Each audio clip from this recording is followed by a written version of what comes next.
Algunos se preguntarán, ¿en qué consiste la libertad religiosa? La libertad religiosa es lo que nos permite a nosotros estar aquí en esta mañana. La libertad religiosa es lo que nos permite vivir el Evangelio y compartirlo.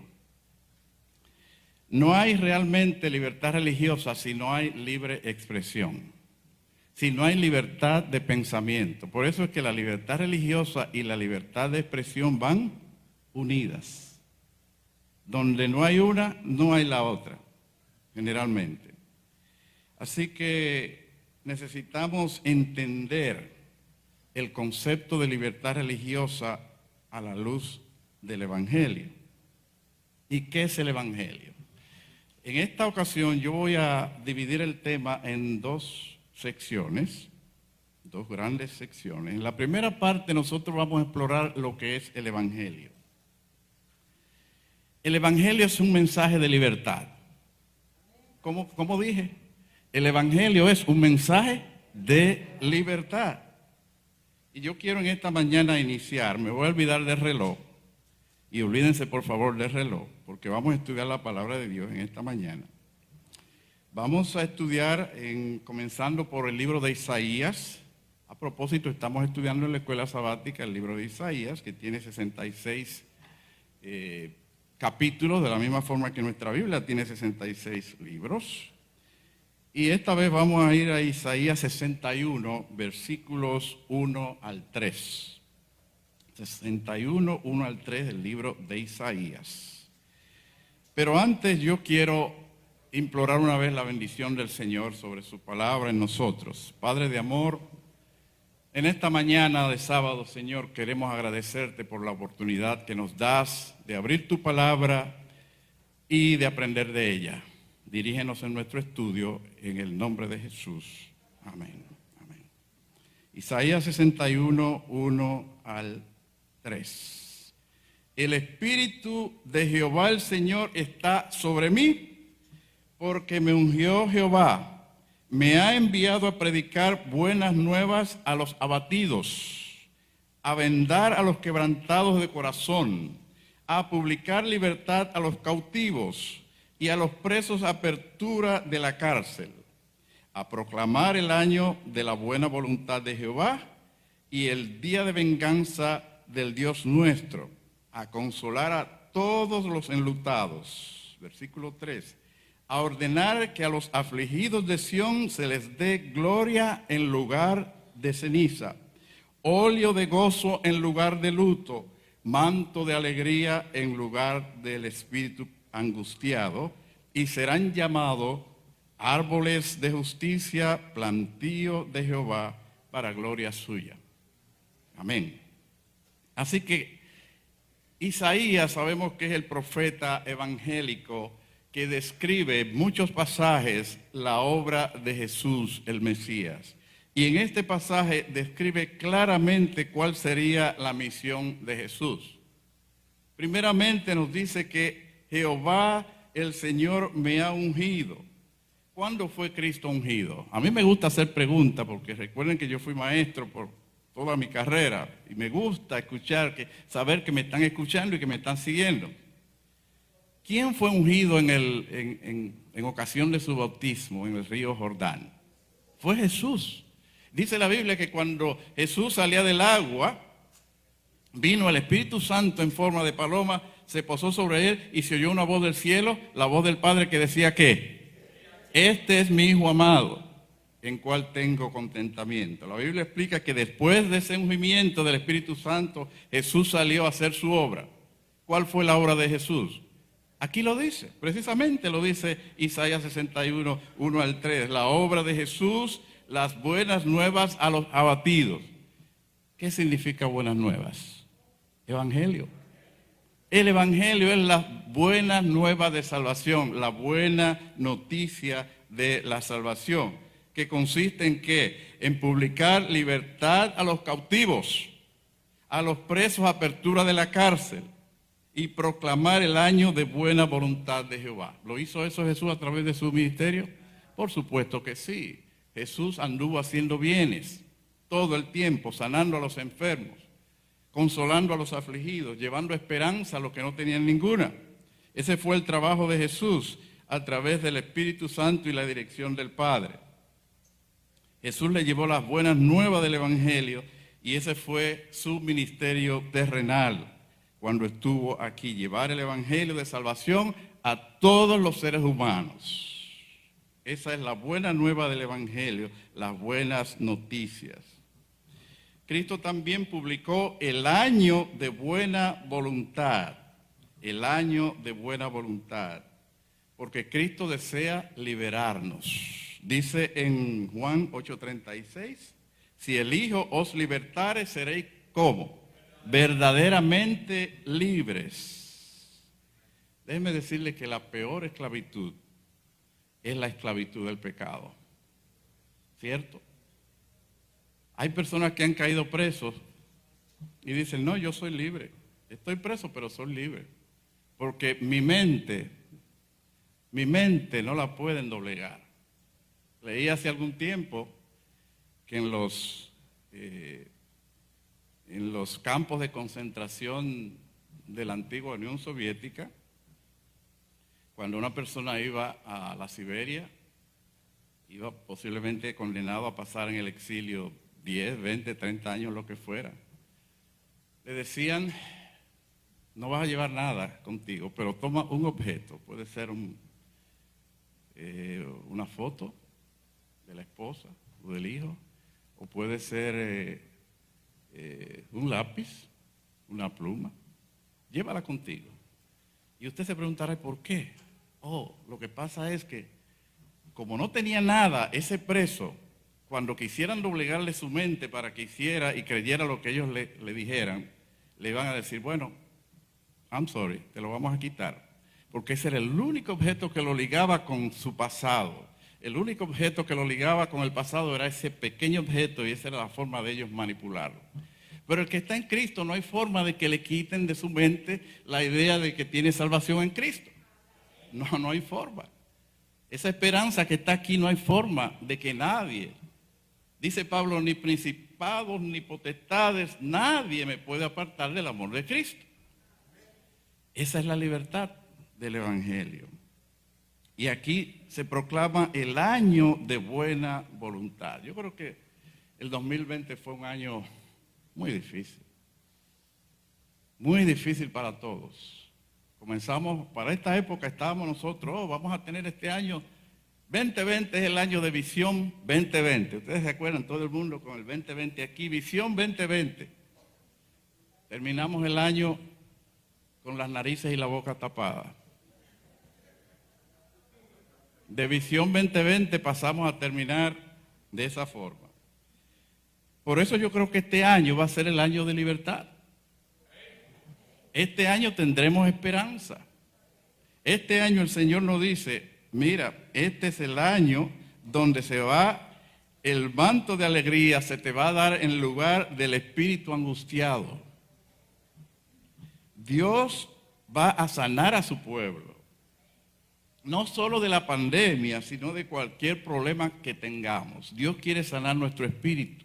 Dios quiere darnos esperanza. Dios quiere darnos fortaleza en medio de la crisis. Las crisis no van a parar.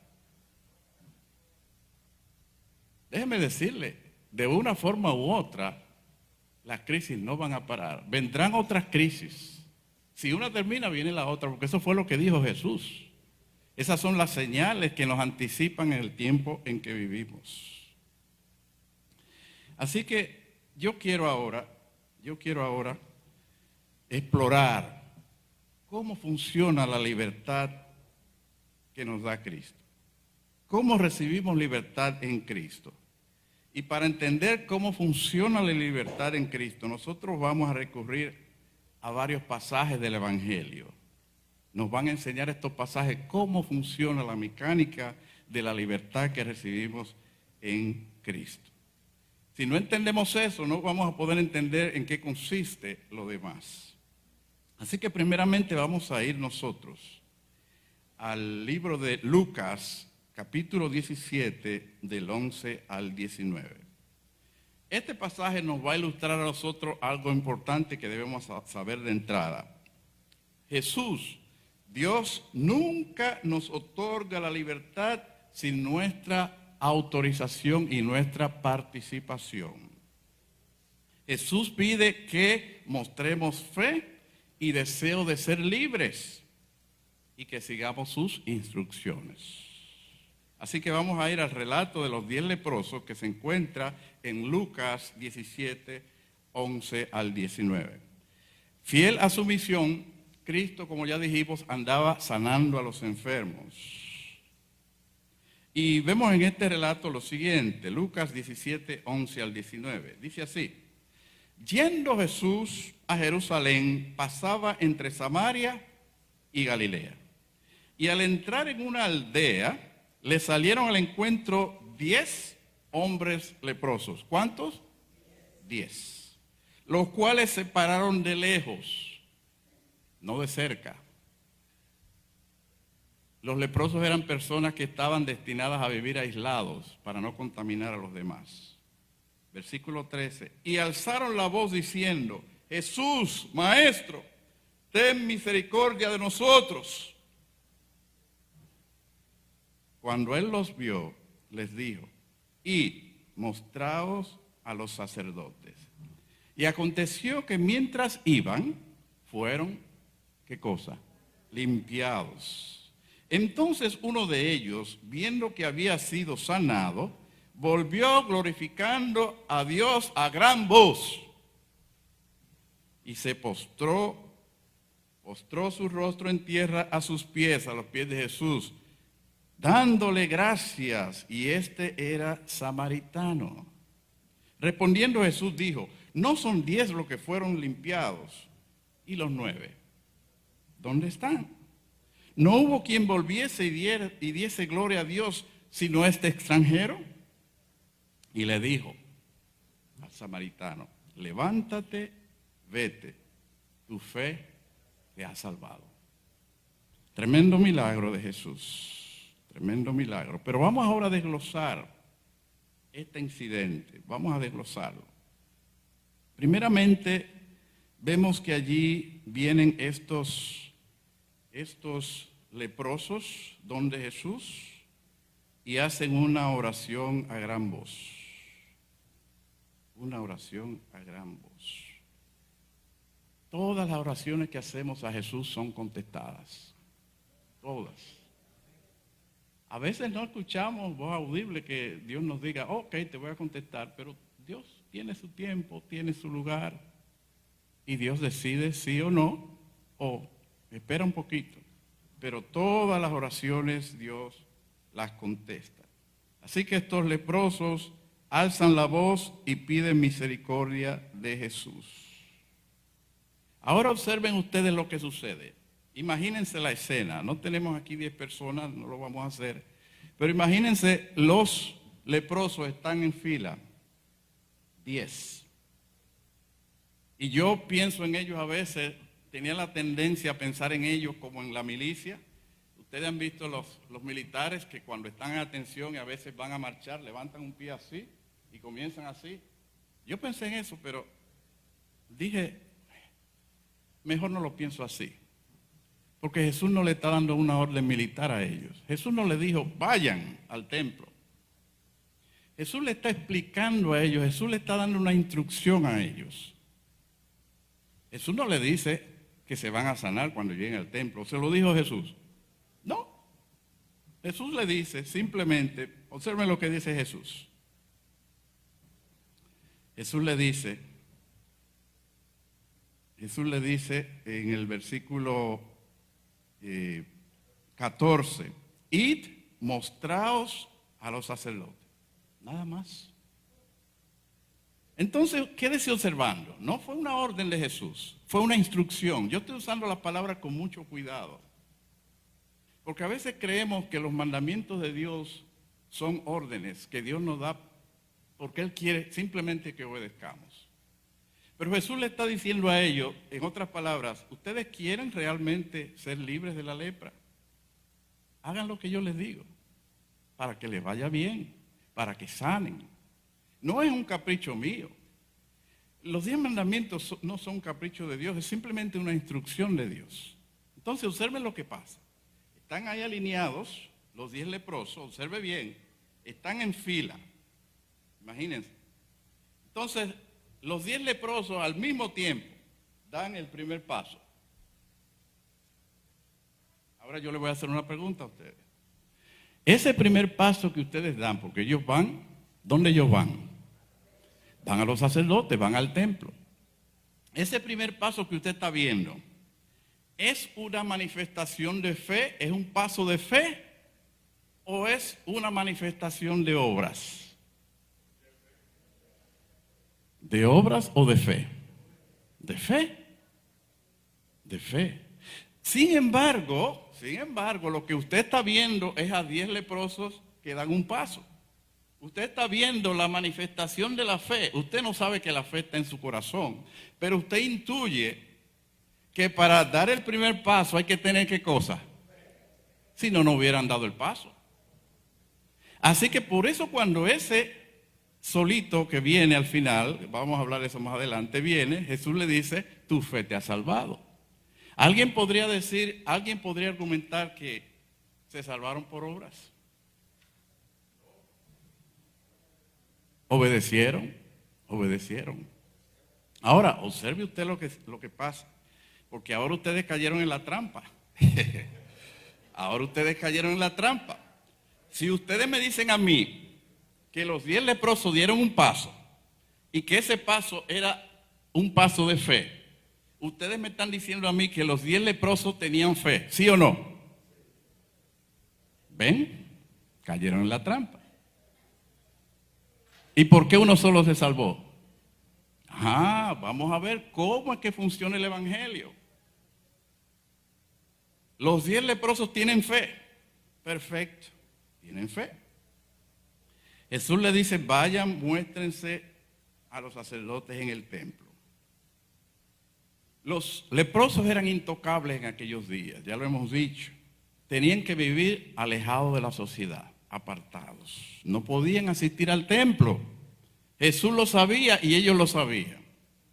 Pero los 10 no empezaron a argumentar y decirle a Jesús, no podemos ir.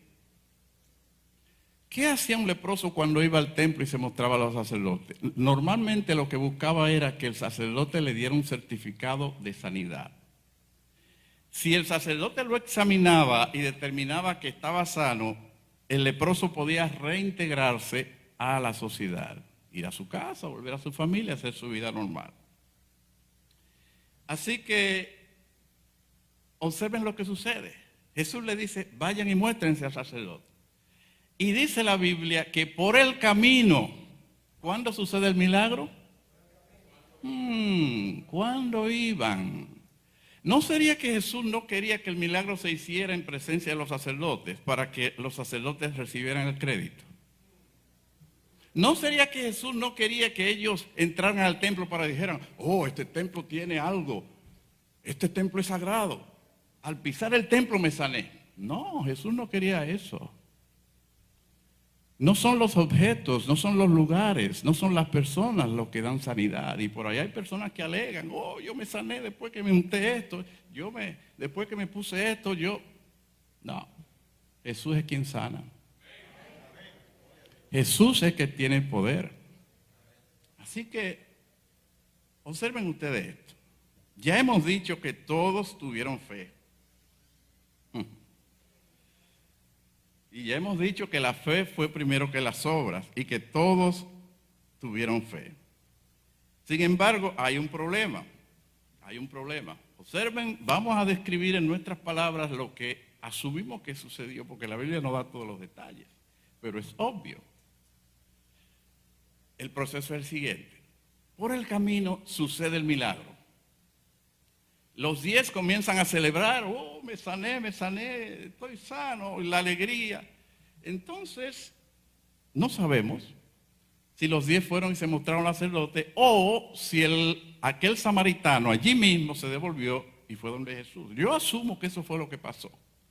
Los otros 9 en la alegría se fueron. ¿Ustedes no creen que fueron al templo y a los sacerdotes? Por supuesto que fueron, porque acuérdense que si no recibían un certificado de sanamiento de los sacerdotes no podían volver a su casa. No podían hacer vida social otra vez. Así que lo primerito que ellos hicieron, cuando se sanan por el camino, ir al templo y mostrarse a los sacerdotes. Me imagino que al recibir la certificación de sanidad, se van a su casa, abrazan a su familia y siguen haciendo su vida normal. Pero hay un problema. Fueron sanos, pero no fueron salvos. ¿Por qué?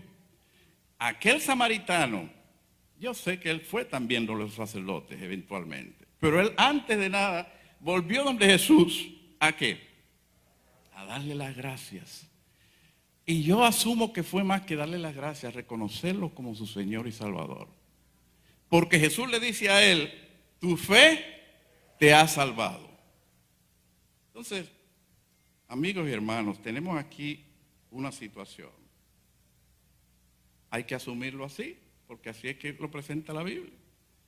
Tenemos la situación de 10 leprosos que tuvieron fe suficiente para ser sanados, pero no suficiente para ser salvados. ¿Qué les parece? La fe solo llegó a nivel de recibir sanidad. Y eso a mí a veces me preocupa porque yo digo, ¿será que nosotros tenemos fe solamente para reconocer a Dios como sanador, pero no como Señor de nuestras vidas? ¿Será que nosotros a veces estamos contentos porque Dios nos bendice, nos da los bienes de este mundo, nos da salud, nos da nuestra casa, nuestro carro, nuestros bienes, nuestra familia? Pero hasta ahí llega nuestra fe. Nos contentamos con reconocer a Dios como proveedor y sostenedor de la vida. Porque realmente Dios hace milagros con nosotros todos los días. Y yo pienso en el corazón. Eso es un milagro divino. ¿Usted sabe cuántos latidos da el corazón de una persona durante toda su vida? Un milagro. Esa máquina, esa bomba humana no se para. Desde antes de nacer, en el vientre ya comienza. Y le hacen el sonograma, el examen. Oh, sí, ya el niño ya está latiendo, se notan los latidos, ¿sí o no? No se para ese corazón de latir hasta que baja a la tumba la persona. Eso es un milagro divino. ¿Cómo usted explica eso? Dios sostiene la vida en el universo. Es maravilloso. Pero necesitamos una fe que vaya más allá de simplemente reconocer a Dios como sostenedor, como sanador en nuestra vida. Tenemos que ejercitar una fe suficiente para poder alcanzar la salvación. Jesús dijo, porque de tal manera amó Dios al mundo que ha dado a su Hijo unigénito para que todo aquel que en Él cree no se pierda, mas tenga vida eterna. San Juan 3:16. Lo conoce la mayoría de la gente que sabe el ABC de la Biblia. ¿Qué es lo que el Señor requiere para la salvación? Fe. Fe en Cristo como un Salvador personal. Como un Salvador personal. Y yo asumo que siendo que de los 10 leprosos, solamente uno se menciona que era samaritano, yo asumo que los otros 10 eran judíos. Y usted sabe que los judíos creían que ellos tenían la salvación ganada por ser judíos.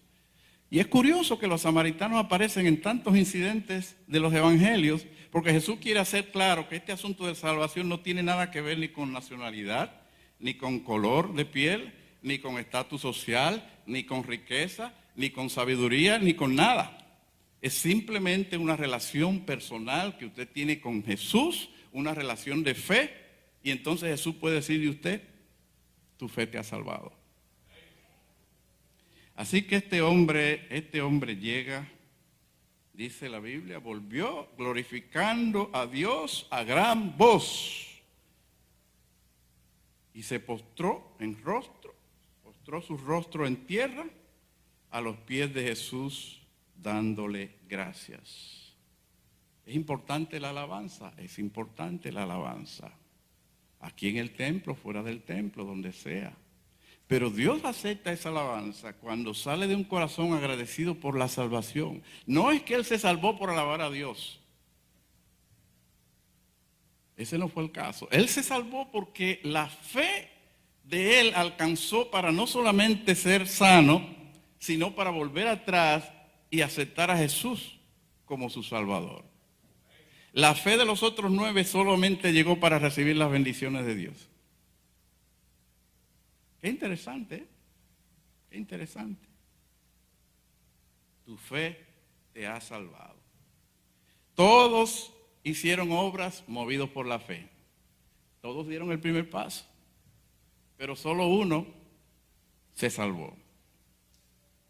Se salvó porque alababa a Jesús en voz alta. No se salvó por eso, se salvó porque había reconocido, había experimentado el poder de Dios en su vida y lo reconoció. Y siguió sus instrucciones. Siguió sus instrucciones. Hoy en día se ha popularizado la idea de que obedecer las instrucciones de Jesús es legalismo o quererse salvar por sus propias obras.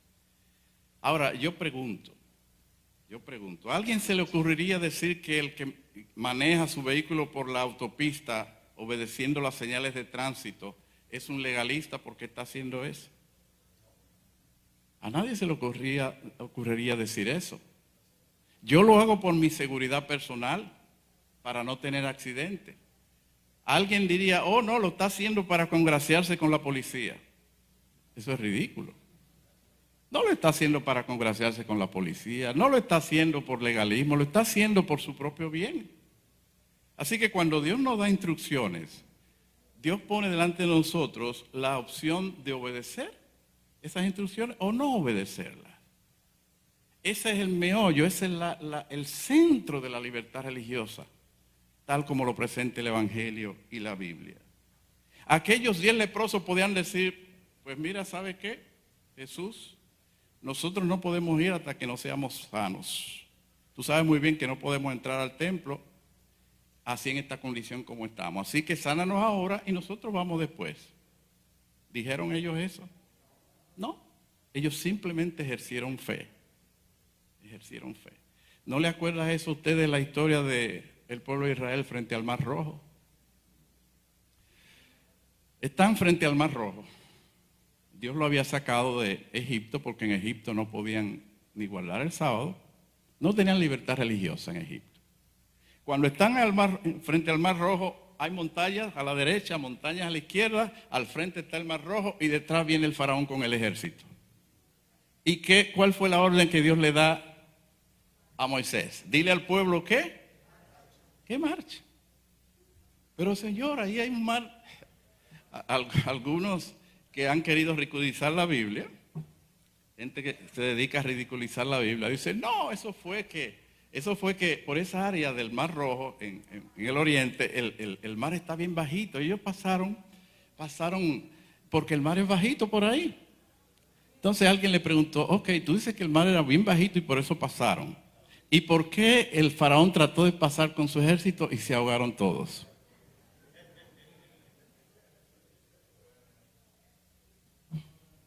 Entonces, el Señor saca a Israel de Egipto. Luego que lo saca de la esclavitud, le da la ley. No lo hace al revés, sino que luego de hacerlos libres, ¿qué hace? Les da la ley. ¿Por qué? Porque el Señor sabe que un pueblo esclavizado en Egipto no puede obedecer.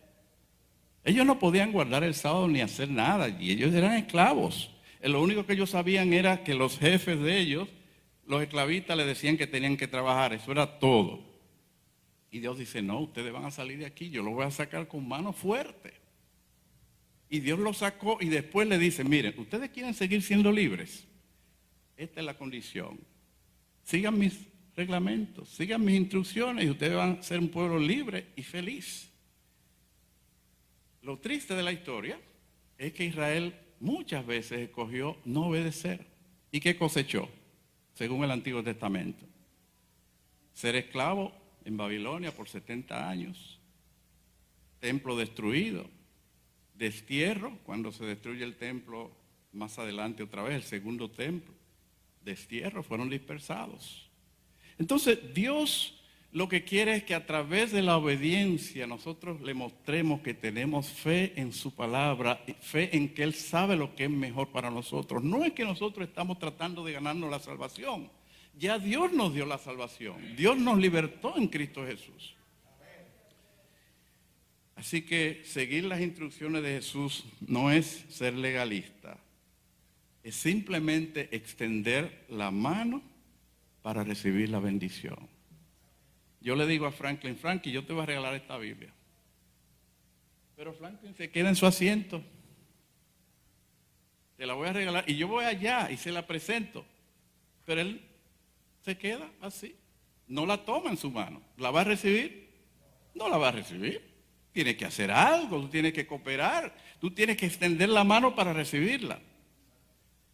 Es el mismo caso de Dios. Dios ha hecho todas las provisiones para la salvación, pero nos da a nosotros la prerrogativa de aceptarla o rechazarla. Ese es el fundamento de la libertad religiosa que nos da Dios. El hecho de que recibimos todos los días las bendiciones de Dios no es evidencia suficiente de que estamos recibiendo vida eterna en Jesús. Usted puede ser objeto de milagros. Dios lo puede haber sanado a usted, pero ¿sabe una cosa? Si Dios solamente lo sana a usted, bueno, vamos a ponerlo de esta manera. Jesús sanó a muchas personas en su tiempo. Pero esas personas, ¿qué pasó con ellos? Se enfermaron y murieron otra vez. Incluso hubo varios a los cuales Jesús resucitó, como a Lázaro. ¿Y qué pasó con Lázaro al final? Se enfermó otra vez y murió. 2 veces murió. Dios puede hacer un milagro con usted. Pero si usted no ha obtenido vida eterna a través de la fe en Jesús como su Salvador, ¿qué va a pasar? Por eso se dice que los que murieron en esta pandemia, pero murieron en la fe de Jesús, dice la Biblia, que tienen esperanza de vida eterna. Porque Jesús le ha garantizado la esperanza de vida eterna. Es más, Pablo va más allá. Pablo dice, morir en Cristo para mí es ganancia. Pues ya termina mi tribulación y me espera la corona de gloria. Los que reconocen a Jesús como su Salvador personal son los que reciben el don de la vida eterna. Así de sencillo es el Evangelio.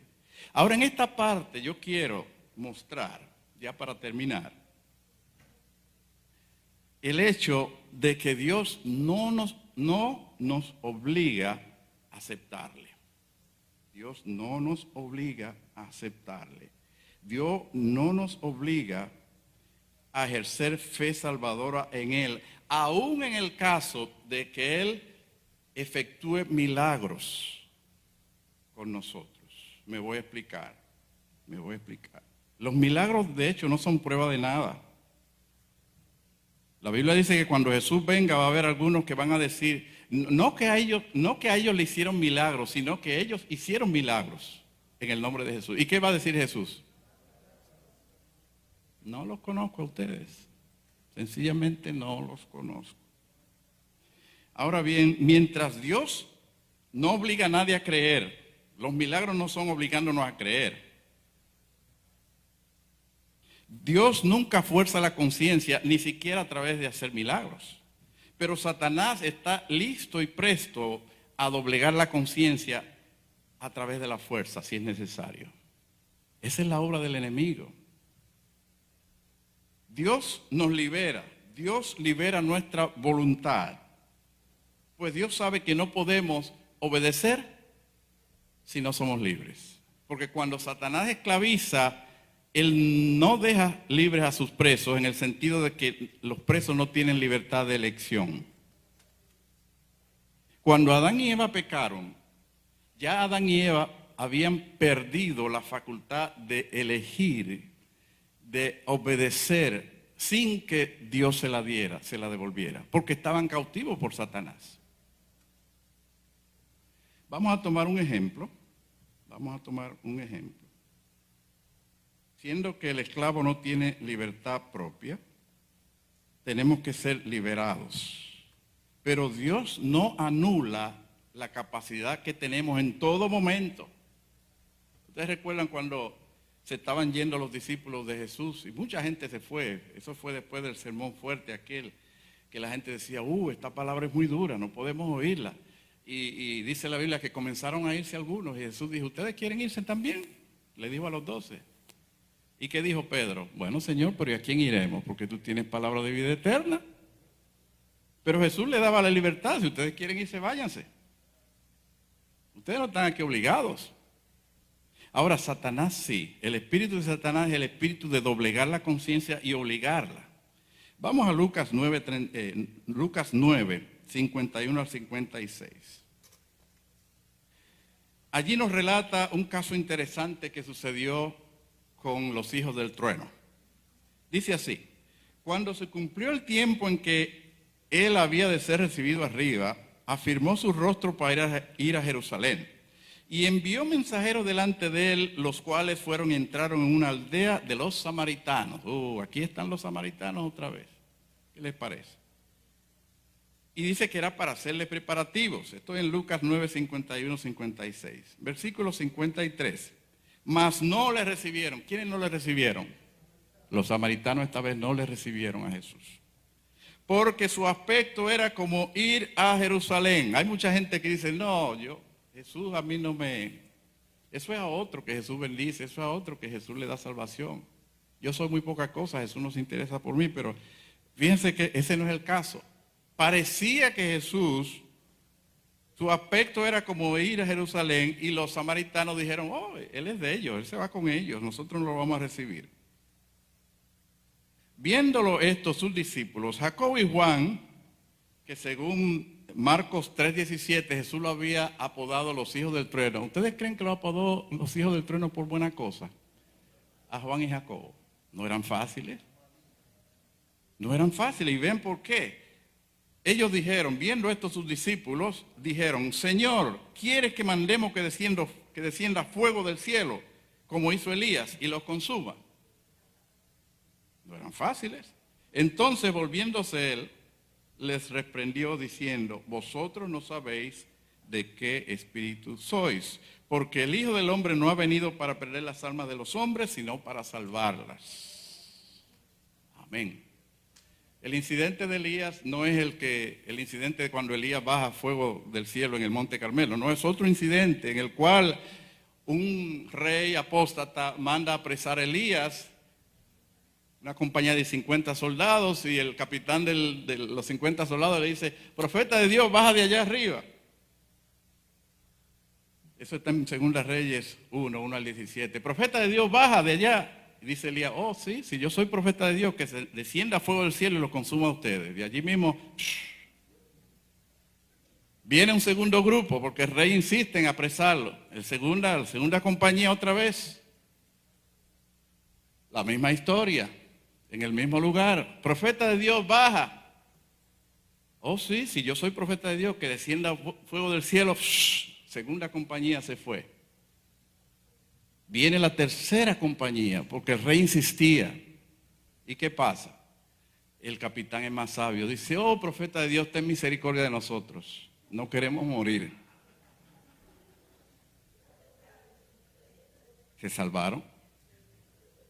Porque pidieron misericordia. Entonces Jesús está diciéndole aquí a sus discípulos, yo no vine. Elías tendría sus motivos para que Dios lo mandara a hacer eso, pero yo vine a salvar a los hombres, no a perderlos. Es curioso que a veces las personas más celosas por Jesús y por Dios son los que quieren reprimir la libertad religiosa. En nombre de Dios se han cometido las persecuciones más atroces en la historia. Defendiendo a Dios. Dios no necesita que lo defiendan. Defendiendo la doctrina. Usted no necesita defender la doctrina. La verdad se defiende sola. Cualquier institución o individuo que quiera obligarlo a usted a ir a la iglesia los domingos, ese no es el Espíritu de Cristo. Cualquier institución o iglesia que quiera obligarlo a usted a ir los sábados a la iglesia, ese no es el Espíritu de Cristo. O cualquier día de la semana o cualquier ordenanza religiosa, ese no es el Espíritu de Cristo. Cristo no se gana los corazones de los hombres por la fuerza, se lo gana por amor, por la demostración de su gracia. El otro incidente, y para terminar, ya cito a Marcos 9, 38, 40, muy similar a este.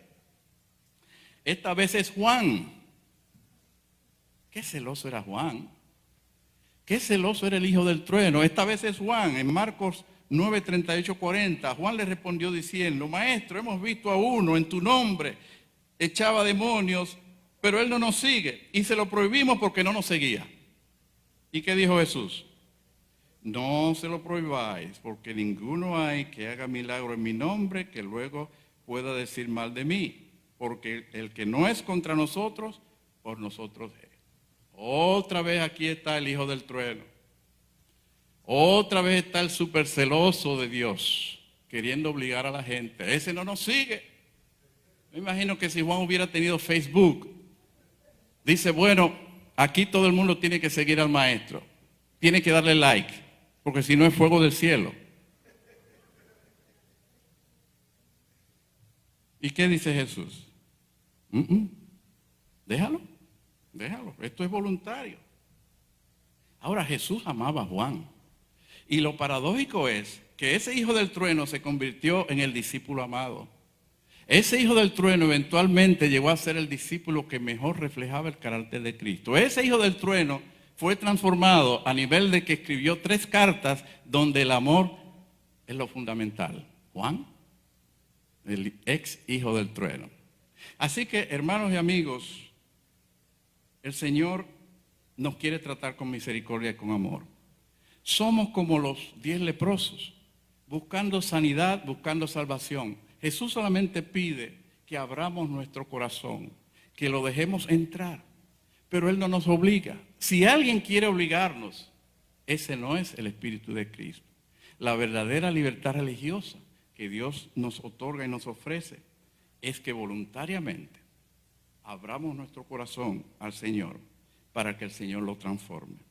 Nos gustaría que ese sea el caso de cada uno de nosotros en esta mañana, en esta tarde. Ojalá que así sea. Esta tarde vamos a seguir hablando sobre la libertad. A las 3:30 en las redes sociales, salud y libertad en la pandemia. Que el Señor les bendiga.